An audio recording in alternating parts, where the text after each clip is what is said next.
Powered by Asian Paints.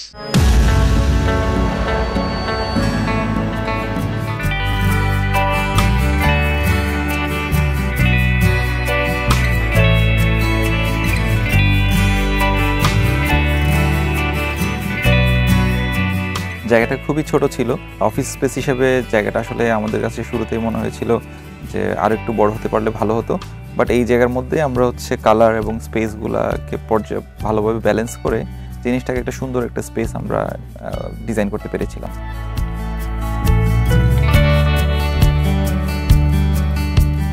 আমরা এখানে এমপ্লয়ীদের জন্য জায়গাটাকে আসলে কানেক্ট করে ফেলেছিলাম, যে লবির সাথে স্পেসটাকে কানেক্ট করে কীভাবে আরও বেশি বড় দেখানো যায়, এবং কালারের যে ব্যালেন্স ছিল এটাতেই কালারের যে ব্যবহার, এটা দিয়েও আমরা আসলে পুরো স্পেসটাকে আর একটু বড় দেখানোর চেষ্টা করেছি।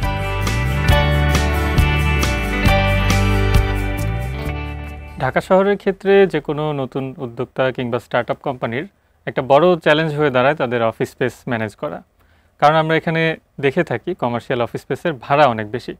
ফলে ছোট একটা জায়গায় কিভাবে নিজেদের অনেকগুলো রিকোয়ারমেন্ট বা ফাংশনাল অ্যারেঞ্জমেন্টকে অ্যাকোমোডেট করা যায় সেটা নিয়ে একটা চ্যালেঞ্জ ফেস করতে হয়। এই বিষয় নিয়ে আমরা বিস্তারিত কথা বলছি। প্রিয় দর্শক, স্বাগত জানাচ্ছি নির্মাণ রসায়ন অনুষ্ঠানের আজকের পর্বে পাওয়ার্ড বাই এশিয়ান পেইন্টস। আমাদের আজকের অতিথি স্থপতি নাজমুল আসিফ রিশাদ, স্বাগত আপনাকে। আপনার প্রতিষ্ঠান উইন্ডো পিপলের পক্ষ থেকে আপনি একটা ছোট অফিস স্পেস ডিজাইন করেছেন, বেশ ভাইব্রেন্ট একটা অফিস স্পেস। এই প্রজেক্টের ডিজাইন ডিটেল নিয়ে একটু জানতে চাই আপনার কাছ থেকে।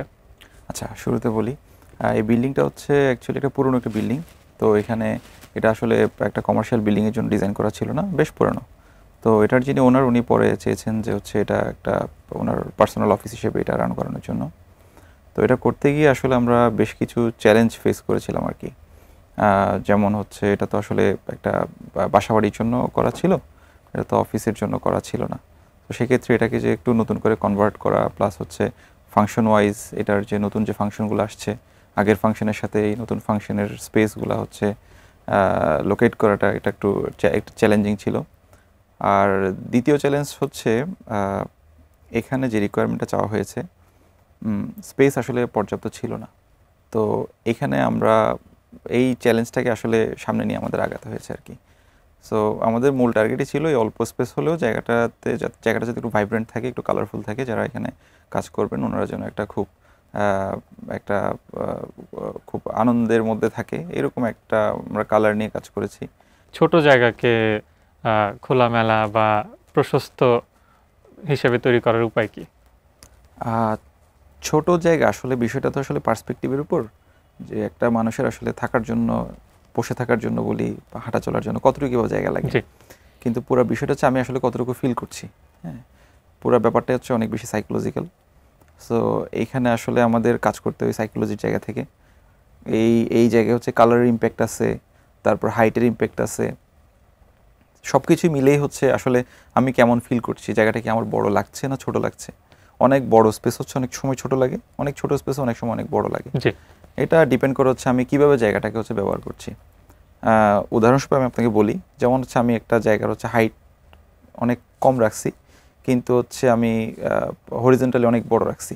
সো এই ক্ষেত্রে আমার এক ধরনের ফিলিংস আসবে। আবার দেখা যাচ্ছে আমি সেম স্পেসে আমি কিছু কালারের ব্যবহার করছি। তো সেক্ষেত্রে দেখা যাবে আমার যে আমার সাইকোলজিক্যাল যে ইম্প্যাক্টটা, হ্যাঁ, এটা ডিফারেন্ট হবে ডেফিনেটলি। তো এই জায়গাগুলোতে আমরা কাজ করি। যেমন আমরা এই প্রজেক্টে কাজ করছি আপনার একটা কালার নিয়ে, সেটা ব্ল্যাক কালার নিয়ে। অনেক সময় এটা মনে হতে পারে ব্ল্যাক কালারটা হয়তো ছোট লাগবে জায়গা, কিন্তু ডিপেন্ড করছে আমি ব্ল্যাক কালারটা রেখে আমি বাকি কালারগুলোকে কীভাবে ব্যালেন্স করেছি। আমাদের এই প্রজেক্টে আমরা যেটা দেখি সেটা আমরা মেইন ফিচার ওয়ালটাকে আমরা ব্ল্যাক রাখছি, এবং এটাকে আমরা সেন্টার পয়েন্টে রেখে আমরা বাকি সারাউন্ডিংসগুলোকে বেশ ভাইব্রেন্ট রাখছি, হোয়াইটের পরিমাণ বাড়াই দিছি, এবং লাইটগুলো নিয়েও কাজ করছি এভাবে। সো দেখা গেল আমরা যখন ঢোকার সাথে সাথে এই ব্ল্যাক কালারটাই আমাদের সামনে চলে আসে। তখন আমাদের সারাউন্ডিংসটা অনেক বড় মনে হয় যে একটা ইনফিনিটি জায়গা, কারণ ব্ল্যাকটা তো আমার ফোকাসে থাকতেছে, সামনেই থাকতেছে। তো এটাকে আমি রেফারেন্স হিসেবে ধরে দেখা যাচ্ছে আমার বাকি জায়গাগুলোকে আমার অনেক বড় মনে হয়, অনেক ছড়ানো মনে হয়। হ্যাঁ, তো এই জায়গাটা আমরা আসলে আমরা এক্সপেরিমেন্টই করছিলাম সত্যি কথা বলতে গেলে, এবং এখানে আমরা আলহামদুলিল্লাহ বেশ ভালোভাবে সাকসেসফুল হয়েছি। এটার যিনি উনিও খুব খুশি। উনিও অবশ্য শুরুতেই ব্ল্যাকটা আসলে দিতে চাননি, হ্যাঁ, কিন্তু পরে এটা দেওয়ার পরে এটাই ওনার সবচেয়ে পছন্দের জায়গা হয়ে গিয়েছিল, মানে এই ব্ল্যাকটা নিয়ে উনি অনেক বেশি হ্যাপি এই ব্যাপারটা। সো এই বিষয়গুলো আমি এখানে বলতে পারি। আর 2 নাম্বার হচ্ছে ওপেননেস যত বেশি রাখা যায়, যত বেশি ব্লক কম করা যায়। যেমন আমরা এখানে হচ্ছে যেখানে আমাদের হচ্ছে একটু এনক্লোজার দরকার হয়েছে, ওইখানে আমরা চেষ্টা করছি গ্লাস দিয়ে যেন লুকটা যেন অন্তত ব্লক না হয়ে যায়, একটু যেন ভিজিবিলিটি থাকে, বা ভিজিবিলিটি না থাকলেও যেন এই যে ট্রান্সপারেন্সির ব্যাপারটা যেন কিছুটা থাকে। এমনিতে ভাইয়া একটা টোটাল ইন্টেরিয়র ডিজাইন প্রজেক্টের স্টেপসগুলো কী কী হয়ে থাকে? যেমন আপনি প্রথমে ফার্নিচার লেআউটটা নিয়ে আলাপ করছিলেন, কিন্তু এটা তো আবার একটা 3 ডাইমেনশনাল স্টেজে যাবে, কিন্তু সেটা এক্সিকিউশনের জন্য আরও অনেক ধরনের ডিটেইল ড্রয়িং প্রয়োজন, তারপর সেই অনুযায়ী আপনার কনস্ট্রাকশনের কিছু কাজ। তো এই প্রসেসটা যদি একটু ব্যাখ্যা করতেন। প্রসেসটা হচ্ছে আমি যদি একদম খুবই সিম্পলি যদি ব্যাখ্যা করি, সেটা হচ্ছে একটা প্রজেক্ট হচ্ছে আমরা হাতে পাওয়ার পরে ফার্স্টে হচ্ছে ক্লায়েন্ট এন্ড থেকেও দেখা যায় কিছু প্ল্যান হচ্ছে আমাদেরকে প্রোভাইড করা থাকে, কিছু ইনফরমেশন প্রোভাইড করা থাকে। কিন্তু অনেক সময় ম্যাক্সিমাম ক্ষেত্রে দেখা যায় এক্সিস্টিং সাইটে যখন কাজ করি তখন প্ল্যানের সাথে হচ্ছে এক্সিস্টিং অনেক সময় মিল থাকে না, যে প্রেজেন্ট যে সাইটটা এটার হচ্ছে মিল থাকে না, বেশ কিছু চেঞ্জ থাকে, এবং যে চেঞ্জগুলো থাকে এগুলো আসলে দেখা যায় অনেক সময় মানে সলভ করাটা খুব ডিফিকাল্ট হয়ে যায় আমাদের জন্য। তো আমরা এই জন্য হচ্ছে ফার্স্টে প্ল্যান পেয়ে হয়তো একটা প্রিলিমিনারি একটা স্টাডি করি, দেন হচ্ছে আমরা সাইটে একটা ডিজিটাল সার্ভে করি, এরপরে আসলে আমাদের হচ্ছে মেইন ফেজটা শুরু হয় আর কি। তখন এটাকে নিয়ে আসলে আমরা জোন ওয়াইজ কাজ করি, যে বিভিন্ন জোনে এই জোনে এই ফাংশনটা এখানে বসাবো না অন্য জায়গায় বসালে আমার জন্য সুইটেবল হবে। এটা নিয়ে আমাদের হচ্ছে একটা ব্যাক অ্যান্ড ফোর্থ একটা কাজ চলতে থাকে।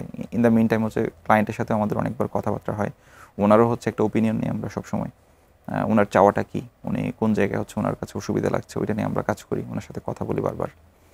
এরপর আসি হচ্ছে আমরা 3 ডাইমেনশনাল কাজে। সো 3 ডাইমেনশনাল কাজে যখন আমরা যাই, যখন 3D করি, কিছুটা ওয়াল লেআউট বা ফার্নিচারগুলো যখন আমরা অ্যারেঞ্জ করি, তখনও দেখা যাচ্ছে আমরা কিছু প্রবলেম ফেস করতেছি আসলে, যেভাবে শুরু থেকে চিন্তা করছিলাম ওইভাবে নাও হইতে পারে সবসময়। তো এই জায়গাতে গিয়ে হচ্ছে আমরা একটু আমাদের কীভাবে খোলামেলা রাখবো জায়গাটা, কালার নিয়ে কীভাবে এই যে ব্যাপারগুলোকে সলভ করা যায়, তখন আমাদের এই জিনিসগুলো নিয়ে কাজ করতে হয় আর কি। যে তখন স্পেসগুলোকে কীভাবে আমি কালার দিয়ে সলভ করব, হাইট দিয়ে সলভ করব, বা অন্যান্য কোনো সমস্যা হচ্ছে কি না, তখন এই জায়গাটাতে মোটামুটি আমরা বুঝতে পারি। তখন বাকি সমস্যাগুলো ক্লায়েন্টের সাথে কথা বলে কিছুটা হচ্ছে আমাদের এক্সপিরিয়েন্স থেকে আস্তে আস্তে আগে যায় আর কি। ম্যাটেরিয়াল সিলেকশনের বিষয়ে কোনো পরামর্শ দেবেন কিনা? কারণ বাজারে আমরা নানান ব্র্যান্ডের, নানান ধরনের, নানান গ্রেডের অনেক ম্যাটেরিয়াল দেখছি। কমার্শিয়াল স্পেসের জন্য হয়তো এক ধরনের ম্যাটেরিয়াল ফিজিবল, আবার যারা নিজের বাসা সাজাচ্ছেন সেখানে হয়তো দেখা যাচ্ছে যে খুব দীর্ঘস্থায়িত্বের কথা বিবেচনা করে আবার কিছুটা অন্য ধরনের ম্যাটেরিয়াল আমাদেরকে পিক করতে হচ্ছে। যেহেতু অফিস স্পেস খানিকটা মডিউলার একটা ব্যাপার, বা যে কোনো সময় সেখানে কাস্টমাইজেশনের দরকার হয়। তো এই যে দুটো বিষয়, এর তো একটা পার্থক্য রয়েছে। আবার পাশাপাশি হলো যে অনেক সময় আমরা দেখি যে খুব স্থায়িত্বের কথা ভাবতে গিয়ে অনেকে অপচয়ও করে ফেলেন। তো সব মিলিয়ে আসলে অপটিমাম সিলেকশন করার ক্ষেত্রে আপনার কোনো পরামর্শ থাকবে কিনা? এখানে মূল বিষয়টা হচ্ছে আসলে মানে ক্লায়েন্টের চাওয়াটা কি, বা উনি কীরকম চাচ্ছেন। একটা অফিস হচ্ছে ডিউরেশন টাইম থাকতে পারে হচ্ছে আপনার 5 বছর হতে পারে, আবার হচ্ছে অনেকে বললো যে না এটা আমি অনেক দিন চালাবো, আবার আরেকজন বললো যে আমার 2 বছর হলেই হবে। ডিপেন্ড করছে হচ্ছে আমি কতদিনের জন্য আসলে এই প্রজেক্টটা চাচ্ছি, বা ওনার চাওয়াটা কি। যদি এমন হয় এটা হচ্ছে মডিউলার, উনি কিছুদিন পরে এখান থেকে শিফট করে যাবেন, তাহলে ডেফিনেটলি হচ্ছে আপনার যেসব ফার্নিচার হচ্ছে চেঞ্জ করা যায় খুলে, বা শিফট করাটা খুব ইজি হয়, কারণ সব জায়গা তো আর এক এক রকম না। যখন শিফট করার একটা টেন্ডেন্সি থাকবে তখন আমার মনে হয় মডিউলার ফার্নিচারের দিকে যাওয়াই বেটার। ওয়ালে যত বেশি প্যানেলিং কম করা যায়, সিলিংয়ে যত কম কাজ করা যায়, এইভাবে আগানোই বেটার। কিন্তু যখন নিজের কিছু হবে, নিজের জিনিস হবে, তখন অবশ্যই স্থায়িত্বের বিষয়টা মাথায় রাখতে হবে, কারণ এটা তো তখন আর উনি বারবার চেঞ্জ করবেন না, বা বারবার হ্যাসেলে যাবেন না। এমনও অনেক হয় যে হচ্ছে এক জিনিস হয়তো অনেক দিন ভালো লাগছে না, তখন হয়তো মূল ফাংশনটা ঠিক রেখে, বেসিক স্ট্রাকচারটা ঠিক রেখে হয়তো কিছু কিছু জিনিস উনি চেঞ্জ করে জায়গাটাকে হয়তো একটু আলাদা করে ফেলতে পারেন কিছুদিন পরে। এই জিনিসটা অনেক সময় মাথায় রাখা যায়। আর হচ্ছে বাসাবাড়ির ক্ষেত্রে তো বিষয়টা ডিফারেন্ট। বাসাবাড়ির ক্ষেত্রে যখন নিজের বাসা হয় তখন অবশ্যই স্থায়িত্বের বিষয়টা প্রায়োরিটি দেওয়া উচিত। জিনিসটাতে যত বেশি হ্যাসেল কমানো যায়, যত পারা যায় হচ্ছে ফিউচারের কথা চিন্তা করে হ্যাসেল যাতে না হয়, এই বিষয়টা হচ্ছে আসলে আগে মাথায় রাখা উচিত, যাতে কারো ঝামেলা যাতে না হয় আর কি। ওইভাবেই আসলে এই ম্যাটেরিয়ালগুলো চুজ করা উচিত। দুটো বিষয়, যেমন একটা পুরোদস্তুর একটা আর্কিটেকচার প্রজেক্ট যখন কনস্ট্রাকশন করা হয়, এর সঙ্গে তো আসলে অনেকগুলো বিষয় জড়িত। যেমন আর্কিটেকচারাল ডিটেলিংয়ের সঙ্গে structural engineering, plumbing, electrical, mechanical. কিন্তু সেই অর্থে যদি আমরা বিবেচনা করি, ইন্টেরিয়র ডিজাইনের ভেতরে আবার অনেক ধরনের কমপ্লেক্সিটি, যেমন আপনি এখানে একটা ছোট ক্যাবিনেট বা একটা ড্রয়ার নিয়েও আপনাকে ডিটেইলে চিন্তা করতে হচ্ছে। কিন্তু মোটা দাগে যখন আমরা ট্র্যাডিশনাল আর্কিটেকচার প্র্যাকটিসের সাথে প্যারালালি ইন্টেরিয়র ডিজাইন প্র্যাকটিসকে দেখি, অনেকেই হয়তো ইন্টেরিয়র ডিজাইনকে একটা ছোট বিষয় হিসেবে কিছুটা নেগলিজেন্সির চোখে দেখে থাকেন। কিন্তু আমরা ইদানিংকালে দেখছি যে অনেক দুর্ঘটনা ঘটছে ইন্টেরিয়র ডিজাইনের কোনো একটা ভুলের কারণে। যেমন যে কেবল ব্যবহার করা হলো সেটা থেকে কোনো ধরনের শর্ট সার্কিট হলো কিনা বা ফায়ার হ্যাজার্ড সৃষ্টি হলো কিনা। তো এই ধরনের বিষয়গুলো বিবেচনা করে ইন্টেরিয়র ডিজাইনের সেফটি নিয়ে যদি আপনি কিছু বলতেন। আমি আপনাকে বিষয়টা বলার আগে একটু যদি আমি প্ল্যানে একটু দেখাই, সেটা হচ্ছে এদিকে হচ্ছে আমাদের যেমন হচ্ছে এন্ট্রেন্সের পরে হচ্ছে যে লবি স্পেস, লবির সাথে আমরা আসলে অফিসটাকে মানে যে এমপ্লয়ীদের যে সিটিং অ্যারেঞ্জমেন্ট এটাকে হচ্ছে আমরা কানেক্ট করে ফেলেছিলাম, যার কারণে পুরো স্পেসটা হচ্ছে বেশ বড় দেখাচ্ছিল। এবং এই ওনারাও হচ্ছে যারা এমপ্লয়ি যারা আছেন ওনারাও হচ্ছে এই জার্নির সাথে আসলে কানেক্টেড ফিল করেন সবসময়। সো এরপর হচ্ছে এই পাশে হচ্ছে আমাদের যেমন এমডি রুম আছেন, তো এমডি রুম থেকে হচ্ছে এমপ্লয়ীদের সাথে কানেক্টেড, ভিজুয়ালি কানেক্টেড থাকছেন। আবার এই পাশে হচ্ছে কনফারেন্স রুম, এই পাশে ডাইনিং। সো এই বিষয়গুলো হচ্ছে পুরো জিনিসটা ফাংশনটা হচ্ছে ওনাদেরকে সেন্টার করে হচ্ছে পুরো ফাংশনটা হচ্ছে আপনার রান করছে আর কি। তো এখানে কাজ করতে গিয়ে আমরা কিছু চ্যালেঞ্জ ফেস করছিলাম, যেমন হচ্ছে আগে অফিসের যে সেট আপ ছিল বা যেটা প্রপোজ ছিল সেটা হচ্ছে আপনার এই ডাক বরাবর ছিল। তো এভাবে দিলে আমাদের দেখা যায় ডাক পর্যন্ত আসলে রিচ করাটা ডিফিকাল্ট হয়ে যায় এবং এটার যে ভেতরে যে কেবল এটা হচ্ছে মেনটেন করাও ডিফিকাল্ট হয়ে যায়, যার কারণে আমরা পরে অফিস স্পেসের যে এমপ্লয়ীদের যে সেট আপ সেটাকে হচ্ছে আমরা এই বরাবর রেখেছি, যাতে এই জায়গাটা ইজিলি রিচ করা যায়, এই পর্যন্ত রিচ করা যায়, সো দ্যাট কোনো কিছু সমস্যা হলে যেন ইজিলি এসে এখানে মেনটেন করা যায় এবং এখান থেকে সার্কুলেশনটা ফ্রিলি হচ্ছে আপনার বেরোয় চলে আসতে পারবে কিছুটা মেনটেন করে। এবং এটা সবারই উচিত, কারণ যেখানেই কেবল গেছে, কেবলের প্রবলেম এটা অ্যাক্সিডেন্টলি হইতে পারে, অ্যাক্সিডেন্টের তো আসলে কিছু বলা যায় না, বাট হচ্ছে আমাদের ওই প্রস্তুতিটা থাকা দরকার যাতে কোনো অ্যাক্সিডেন্ট হলেও যাতে আমরা ইজিলি খুব কম সময়ের মধ্যে জিনিসটা রিচ করতে পারি। এই ব্যাপারগুলো আসলে সবারই মাথায় থাকা উচিত। কোনো কিছু যাতে আনএক্সেসেবল না থাকে, সেটা কেবল হোক, সেটা হচ্ছে কোনো একটা যন্ত্র হোক বা যে কোনো কিছু হোক, যেখানে একটা আপনার কনফ্লিক্ট থাকবে, যেখানে হচ্ছে মনে হবে যেটা আসলে ভবিষ্যতে ঝামেলা হতে পারে, এই বিষয়টা আসলে অ্যাক্সেসেবল থাকা উচিত সবসময়। নর্মালি এখন আসলে আমাদের যে ইন্টেরিয়র বলি বা বিল্ডিং প্রজেক্ট বলি, যেটাই বলি, এখানে হচ্ছে ফায়ার সেফটির ইস্যু নিয়ে যদি কথা বলতে হয়, তাহলে আসলে এখানে আমাদের যে ইন্টেরিয়রে যে আমরা বোর্ড ব্যবহার করি, যত বেশি হচ্ছে আমাদের বোর্ডের ব্যবহার কমানো যায়, সেটা সিলিং হোক ওয়াল হোক, যত বেশি কমানো যায়, কারণ এগুলো আসলে তো আপনার হচ্ছে দাহ্য ম্যাটেরিয়াল। হ্যাঁ, সো এটা যত বেশি কমানো যাবে তত বেশি হচ্ছে ভালো, যত বেশি এক্সপোজ থাকবে। হ্যাঁ, যেমন কেবল ট্রে দিয়ে অনেক কিছু সলভ করা যায়। তো এই ক্ষেত্রে দেখা যাবে আমার হচ্ছে অ্যাকসেপ্ট করতে হবে। যেমন একটা কেবল ট্রে দেখা যাচ্ছে, এটা সবাই হয়তো অ্যাকসেপ্ট করতেছে না, কেবল দেখা যাচ্ছে। ম্যাক্সিমাম ক্ষেত্রে হচ্ছে আমরা ক্লায়েন্টদের কাছ থেকে এরকম ফিডব্যাক পাই বা এই ধরনের সাজেশন পাই যে হচ্ছে কেবল যাতে দেখা না যায়। এখন কেবল দেখা না যাওয়ার ওয়ে কি? আমার তো তাইলে এখানে তো প্যানেলিং করবেই, প্যানেলিং করাই লাগবে, ক্যাবিনেটের পেছন দিক থেকে তার যেতেই হবে। তো এইখানে দেখা যাচ্ছে আমার একটা সাজেশন থাকবে যে কেবল দেখা যাওয়াটা আসলে খুব বেশি মানে খারাপ কিছু না। এটাকে যদি প্রপারভাবে যদি ডিজাইন করা হয় তাহলে দেখা যাওয়াটা কিন্তু খুব বেশি খারাপ কিছু না। এটাকে আসলে অ্যাকসেপ্ট করে নিতে পারলে ভালো, কারণ ইলেকট্রিক ইস্যু থেকেই অনেক মানে বেশিরভাগ ক্ষেত্রেই হচ্ছে এই যে আগুন ধরার যে ব্যাপারটা এটা হয়। সো এদিক থেকে হচ্ছে আমার মনে হয় বোর্ডের ইউজ কমায় বা ইউজ করলেও যাতে কেবল আছে এই ধরনের জায়গায় হচ্ছে যাতে না থাকে বা জিনিসটা যাতে আনএক্সেসেবল না থাকে, এই জিনিসটা মাথায় রাখতে পারলে আমার মনে হয় বেশ কিছু আমরা করতে পারবো আর কি। এই বিষয়টা থেকে আমরা একটু সতর্ক থাকতে পারবো, আমাদের ঝুঁকি কমে আসবে। অনেক ধন্যবাদ ভাইয়া আমাদের অনুষ্ঠানে সময় দেওয়ার জন্য। ধন্যবাদ। প্রিয় দর্শক, এই ছিল আমাদের মূল আলোচনা। নিচ্ছি ছোট্ট একটা বিরতি, বিরতির পর থাকবে এক্সপার্ট টাইম। সে পর্যন্ত সঙ্গে থাকুন। Powered by Asian Paints. প্রিয় দর্শক, বিরতির পর নির্মাণ রসায়ন অনুষ্ঠানে আরও একবার স্বাগত জানাচ্ছি। এবারে থাকছে এক্সপার্ট টাইম। সবাইকে স্বাগত জানাচ্ছি আজকের এশিয়ান পেইন্টস এক্সপার্ট টাইমে। আজকে আমাদের সাথে আছেন আর্কিটেক্ট মাসুদুর রহমান খান। স্যার কেমন আছেন? জি আছে, ভালো আছে। স্যার আপনার যে এক্সপিরিয়েন্সটা দেখলাম আমি সেটা 35 বছরেরও বেশি সময় ধরে, তার মানে পুরো পরিবর্তনটা আপনি দেখেছেন। আমাদেরকে যদি একটু ছোট করে বলতেন আপনার এই পরিবর্তনের যে গল্প এবং আপনার যে ক্যারিয়ারটা সেটা সম্বন্ধে যদি একটু বলতেন। না, অ্যাকচুয়ালি বেসিক পার্থক্যটা হচ্ছে এখনকার সময়ে যেরকম 30টার উপরে university Bangladesh private government university মিলে, আমাদের সময় শুধুমাত্র বুয়েট ছিল এবং শুধুমাত্র অল্প কিছু সংখ্যক 35, 30, 25 এরকম আর্কিটেক্ট প্রতি বছর নিয়োজিত হতে পারতো কাজে, এবং সেই অনুযায়ী কাজও অবশ্য কম ছিল, তবুও আমি বলবো যে একটা কোয়ালিটি নিয়ে তখন চর্চা হতো। এখন যেমন প্রচুর কাজ, প্রচুর স্থপতি, কোয়ালিটি সেখানে একটু ডিটোরিয়েট করছে, এলোমেলো কাজ হচ্ছে, বিভিন্ন ধরনের কাজ হচ্ছে, ভালো মন্দ মিলে। আপনি কোন ধরনের প্রজেক্টগুলোতে ইউজুয়ালি কাজ করেন বা করে স্বাচ্ছন্দ্য বোধ করেন? বেসিক্যালি আমি স্টুডেন্ট লাইফ থেকে মানে ফর্ম নিয়ে কাজ করতে পছন্দ করি।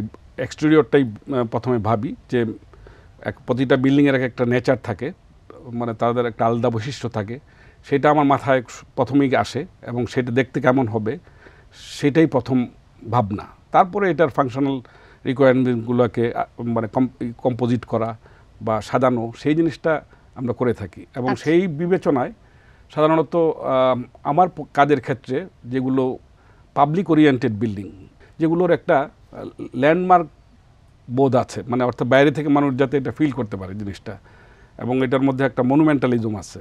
কারণ আমাদের আর্কিটেকচারে ফর্ম, আমরা যে কাজগুলো করি এগুলো প্রত্যেকটাই কিন্তু একটা স্কাল্পচার। আমি একটা বিল্ডিংকে স্কাল্পচারের মতো করেই ভাবি। সেই কারণে আমার যে প্রজেক্টগুলো ওইগুলো আসলে ওইভাবেই একটু ভাবনা, এস্থেটিক্যাল পয়েন্টে একটু ফর্মাল একটা এক্সপ্রেশন থাকে।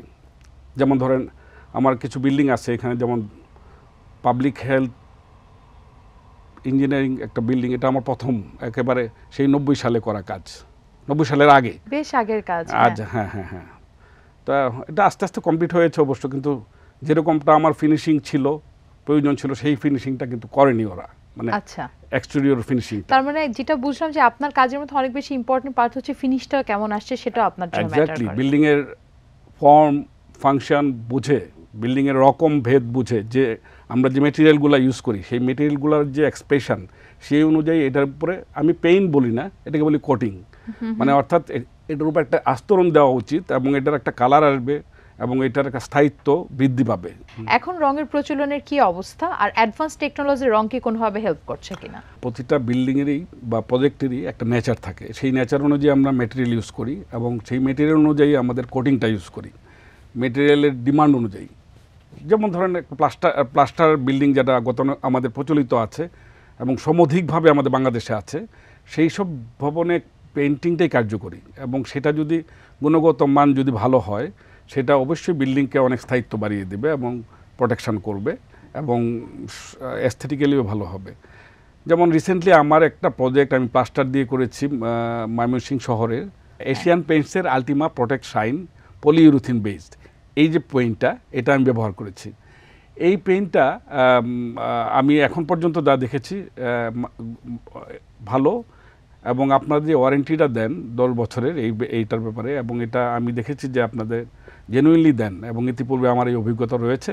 অতএব এই পেইন্টটা আসলে বাড়ির বাইরের কোটিংয়ের জন্য প্লাস্টারের উপরে অত্যন্ত কার্যকরী আমি মনে করি। কিভাবে আপনি মনে করছেন এই পলিইউরিথিন টেকনোলজিটা হেল্প করছে লংজিভিটি দিতে বা এক্সটেরিয়রের জন্য? না, পলিইউরিথিন বেসড অ্যাকচুয়ালি এটা এপক্সি বেসড, মানে অর্থাৎ আপনার বাইরের পানিটাকে আপনার প্রোটেক্ট করে, এটা অনেকটা ওয়াটার প্রুফিং হিসাবে কাজ করে, যে পানিটা যদি ভিতরে না ঢুকতে পারে তাহলে এই আমরা যে মেটেরিয়ালগুলো ব্যবহার করি এটাকে সেফ রাখে। কারণ কিন্তু একটা মনে রাখবেন, যে কোনো ব্রিকের পানিটাই হচ্ছে সমস্যা। পানিটাই আমাদের দেশে কিন্তু বৃষ্টিই সমস্যা, মূল সমস্যা ভবনের, শত্রু কিন্তু বৃষ্টি, আমাদের প্রজেক্টগুলোর শত্রু বৃষ্টি। এই একই আমাদেরকে সবসময় প্রোটেক্ট করতে হয়। স্যার অসংখ্য ধন্যবাদ আপনাকে, আপনার অনেক ব্যস্ততার মধ্যে আপনি আমাদেরকে সময় দিয়েছেন এবং খুব সহজে অনেকগুলো টেকনিক্যাল ব্যাপার আপনি আমাদেরকে বুঝিয়ে বললেন। দর্শক, আজকে আমাদের সঙ্গে ছিলেন আর্কিটেক্ট মাসুদুর রহমান খান। স্যার আমাদেরকে টেকনিক্যালি খুব সহজে বুঝিয়ে বললেন পিইউ বেসড যে টেকনোলজিটার কথা আমরা বলি এক্সটেরিয়রে, সেটা কিভাবে আমাদেরকে হেল্প করতে পারে। আশা রাখছি এই ডিসকাশন আপনাদেরকে আপনাদের ডিসিশন মেকিংয়ে হেল্প করবে।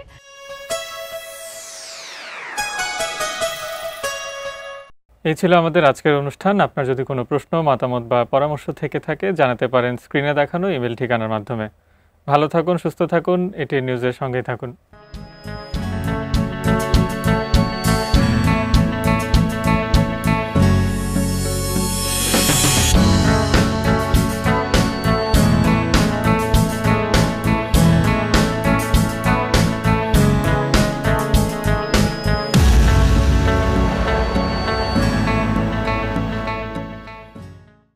Powered by Asian Paints.